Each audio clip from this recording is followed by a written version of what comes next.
Olá, pessoal. Sou o professor Augusto Parada, coordeno os cursos de comunicação e de design aqui da Facate e o meu doutorado é em ciências da comunicação.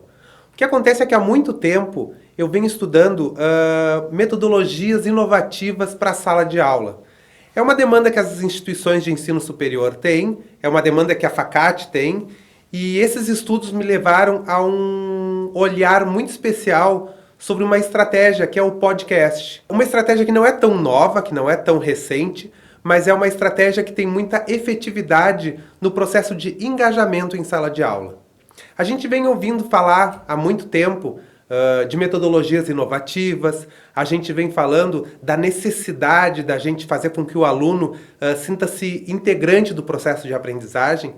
E o podcast eu estou entendendo, eu venho percebendo, e as práticas, né, o que a gente vem atuando assim, em vários campos do conhecimento com o podcast, vem nos mostrando que existe uma mobilização que eu acho que é fundamental que se renove sempre, né, nesse processo de sala de aula. Por que dessa mobilização? Por que dessa necessidade?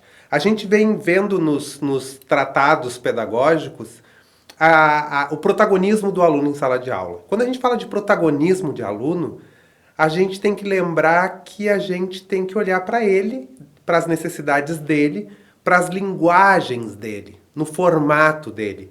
Eu entendo que um dos problemas fundamentais que se tem hoje na sala de aula é esse. A gente pensa num assunto de interesse dos alunos, mas continua trazendo esse assunto num formato que não é no formato dele de agora. O formato dele de agora é um formato multilingual, é um formato multimediático, é um formato transmediático, ele passeia, ele permeia por várias mídias. O próprio processo de estudar, né, nós somos de uma geração, eu pelo menos sou de uma geração em que tu tinha que silenciar a casa e fazer um resumo do conteúdo que tu estava estudando. Hoje tu pega as pessoas estudando com fone de ouvido, jogando no computador, com a televisão ligada, enfim, com amigos na volta.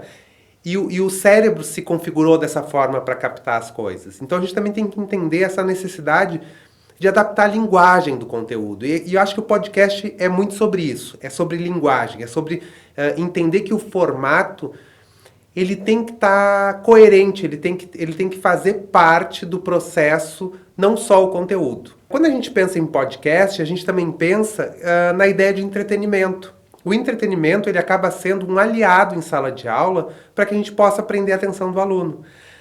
Não dá. É impossível a gente pensar hoje numa sala de aula em que tu possa dizer para o pessoal, ó, desliga o celular, desliga o computador, te desconecta de tudo para prestar atenção na minha aula. Não é uma aula que está com a linguagem, que está focada nesse processo de aprendizagem novo. Essa aula tem que permitir o uso dessas tecnologias e tem que fazer com que essas tecnologias conversem com os alunos. Então o podcast ele propõe isso. O podcast, o que justifica, né, a utilização do podcast em sala de aula, tem a ver com isso, tem a ver com conversar com os alunos na forma com que os alunos estão hoje se comportando, se expressando, principalmente nas redes sociais, e a partir daí adequar conteúdos, né? Fazer com que os conteúdos possam conversar com os alunos e os alunos sintam-se parte do processo de aprendizagem. O podcast também ele se justifica por uma característica básica da educação, que é divertir. Recentemente, num grupo de estudos de metodologias inovativas, um professor de Harvard ele nos questionava assim, o que aconteceu no processo de aprendizagem que antes a brincadeira, o lúdico, o espontâneo era levado em consideração, e ele faz parte inclusive do banco de competências e de habilidades que se constrói na educação infantil.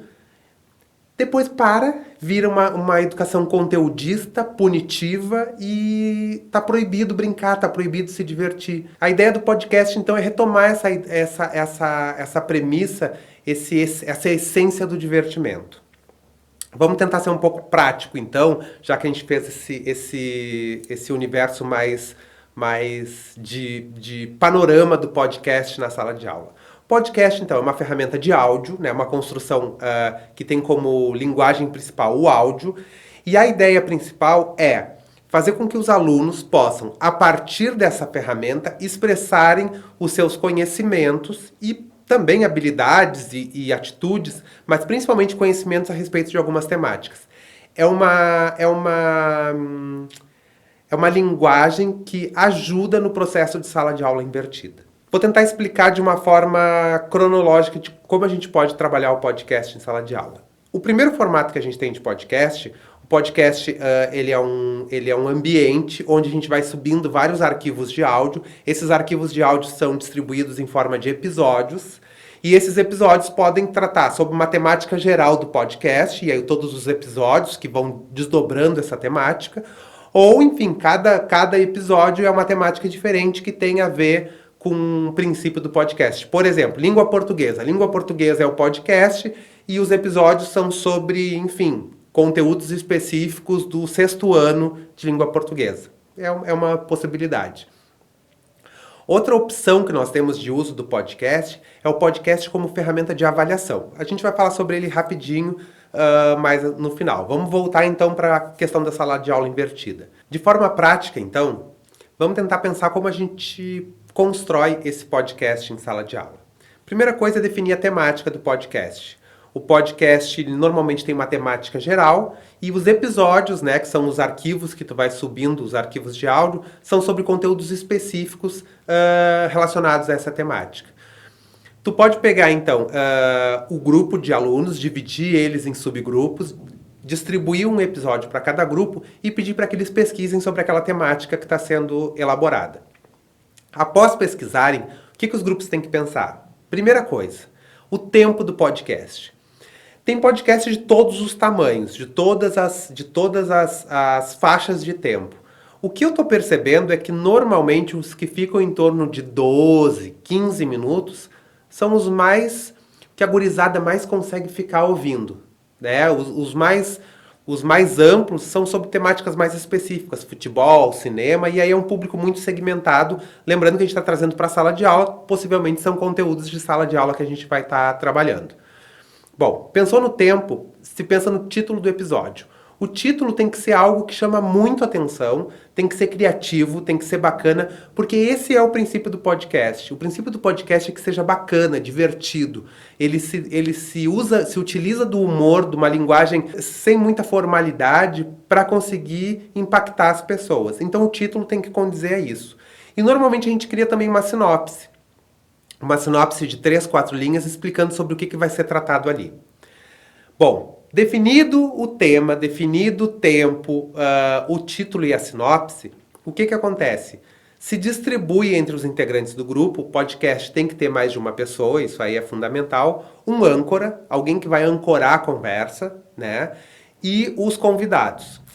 É muito importante que se lembre o seguinte, toda vez que tu vai gravar um podcast, o início ele tem que ser muito similar de um episódio para outro para criar essa unidade audível pro ouvinte, para ele entender, bom, eu tô no podcast certo. Então a gente sempre costuma trazer boa tarde, e aí pessoal, tá começando mais um episódio do canal XYZ, no dia de hoje a gente vai tratar sobre o assunto tal, aqui comigo, fulano de tal, e essa pessoa tem que dar oi. Ou a pessoa mesmo se apresenta. O que é importante? Toda vez que tu faz a apresentação, tu vincular uma voz àquele nome. Isso vai fazendo o quê? Criando a familiaridade com o ouvinte. Depois que todo mundo fez a rodada de apresentação, aí parte para a primeira temática. Normalmente o âncora discute, fala alguma coisa sobre a temática e os convidados vão interferindo. E essa interferência tem que acontecer de forma espontânea. Ela tem que ser organizada. Ela pode, inclusive, ser roteirizada. A minha sugestão é que se roteirize quem fala sobre que temática vamos falar primeiro, sobre que assunto vamos falar depois, mas que o elemento da espontaneidade venha à tona.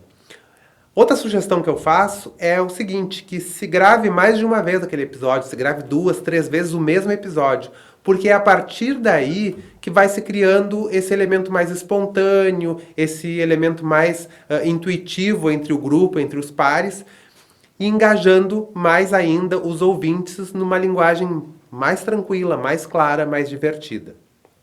Ao final dessa gravação, um dos elementos legais que tem é assim, ó, distribuir esses episódios de áudio entre a turma ou entre outras turmas que estão niveladas no mesmo ano e criar discussões inclusive online. Muitos repositórios de áudio, eles permitem essas discussões online nesses apps ou nessas plataformas. E uma outra utilidade que pode se ter no podcast é como um instrumento avaliativo. Isso também é muito legal. E aí parte muito da predisposição do professor. Né? Ele pode distribuir temáticas que ele trabalhou em sala de aula entre grupos e dizer, bom, esse vai ser o grupo que vai falar sobre tal temática, esse é o grupo que vai falar sobre tal temática, e eu vou ser o âncora do podcast. E o professor encabeçar uma discussão e os alunos, sem nenhum tipo de material de apoio, irem falando sobre as coisas que eles aprenderam naquele semestre. Ao final se tem um programa e a audiência, ou seja, os colegas, podem ajudar num processo de avaliação, de dizer que, olha, eu entendi, eu não entendi, tratou sobre os conteúdos mais importantes, não tratou. Isso inclui o aluno, coloca o aluno também dentro do processo de avaliação, o que é bem interessante. A ideia é o seguinte, existe muita bibliografia sobre o assunto dos podcasts, sobre as metodologias inovativas. O mais importante é hoje entender que nos aplicativos no celular, consegue baixar de graça aplicativos que permitem a utilização, a construção de podcast e a distribuição, isso é importante. Eu sugiro o uso do Anchor, que é um dos aplicativos mais completos, permite a inclusão de trilha sonora, de imagem, de textos legais. E depois, bom, aí pode se vincular onde quiser o link do episódio e utilizar em sala de aula. A ideia aqui foi trazer para vocês, então, um instrumental, uma estratégia mais instrumental de utilização de uma abordagem inovativa para, sim, engajar o aluno, fazer ele participar do processo de aprendizagem e, quem sabe, né, ficar um pouco mais mobilizado em sala de aula. Muito obrigado e eu fico à disposição, meus contatos estão à disposição para a gente discutir mais o assunto, tá certo? Valeu!